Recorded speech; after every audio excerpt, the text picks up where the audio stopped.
అంబేద్కర్ కోనసీమ జిల్లా రాజోలు టీడీపీలో మరోసారి వర్గ విభేదాలు బయటపడ్డాయి. నారా భువనేశ్వరి పర్యటనలో తాటిపాక సర్పంచ్ రత్నమాలకు మరోసారి అవమానం జరిగింది. లోకేష్ పాదయాత్ర గతంలో జరిగినప్పుడు రత్నమాలను అడ్డుకున్నారు గొల్లపల్లి సూర్యారావు వర్గీయులు.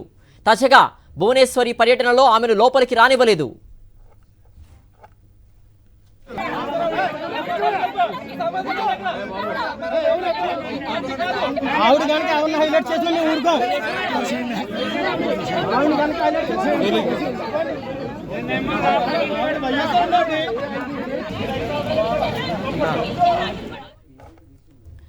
మరింత సమాచారం మా ప్రతినిధి హరీష్ అందిస్తారు. హరీష్, తాజాగా భువనేశ్వరి పర్యటనలో జరిగినటువంటి ఈ యొక్క చేదు అనుభవానికి సంబంధించిన అప్డేట్స్ ఏంటి?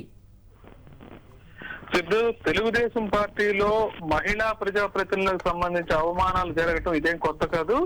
గతంలో అనేక మంది మహిళా ప్రజాప్రతినిధులను మహిళా ప్రతినిధులకు తీవ్ర ఇబ్బందులు పడిన సందర్భాలు కూడా ఉన్నాయి. ముఖ్యంగా నాయకుల మధ్య విభేదాలు, ఈ వాళ్ళలో ఉన్న అంతర్గత కలహాల వల్ల చాలా మందిని ఇబ్బంది పెట్టిన సందర్భాలు అయితేనే వాళ్ళు బయటకు వచ్చి కూడా బహిరంగంగా చెప్పుకున్నారు. వాళ్ళని ఎదగనీయకుండా, ముందుకెళ్ళనివ్వకుండా అనేక మంది నాయకులు ప్రయత్నిస్తున్న సందర్భాలు కూడా చాలా ఉన్నట్టు గతంలోనే మనకు వెల్లడైంది. ఈ నేపథ్యంలో రాజోలు నియోజకవర్గానికి సంబంధించిన వీర అంబేద్కర్ కోనసీమలో రాజోలు నియోజకవర్గంలో నారా భువనేశ్వరి పర్యటన సాగుతుంది. చంద్రబాబు జైలుకి వెళ్ళిన సందర్భంగా ఎవరెవరైతే మృతి చెందారో ఆ అభిమానుల కుటుంబాలకు వెళ్ళే ప్రయత్నం ఆవిడ చేస్తున్నారు. ఈ నేపథ్యంలో రాజోలు మండలం శివకోటలో ఒక కళ్యాణ మండపం దగ్గర భువనేశ్వరి ఉండటం జరిగింది. ఆ క్యాంప్ ఏర్పాటు చేశారు. అక్కడ ఆమెను కలవటానికి అప్పటికే గొల్లపల్లి సూర్యారావు, ఎవరైతే మాజీ ఎమ్మెల్యే, మాజీ మంత్రి గొల్లపల్లి సూర్యారావు వర్గీయులు వాళ్ళంతా ఉన్నారు. అదే ప్రాంతంలో తాటిపాక సర్పంచ్ కోటిపల్లి రత్నమాల ఉన్నారు. ఈమె భువనేశ్వరిని కలవటానికి వెళ్ళటం జరిగింది. అయితే స్థానికంగా గొల్లపల్లి సూర్యారావు వర్గానికి, తాటిపాక ఈ సర్పంచ్ ఎవరైతే ఉన్నారో కోటిపల్లి రత్నాల వర్గానికి అది ఏమాత్రం పొసగని పరిస్థితి. దాంతో ఈమె నేరుగా వెళ్తున్నా సరే ఆమె వర్గీయులు, గొల్లపల్లి వర్గీయులు అడ్డుకుని తోసేయడం జరిగింది, వెనక్కి వెళ్ళిపోమంటం జరిగింది.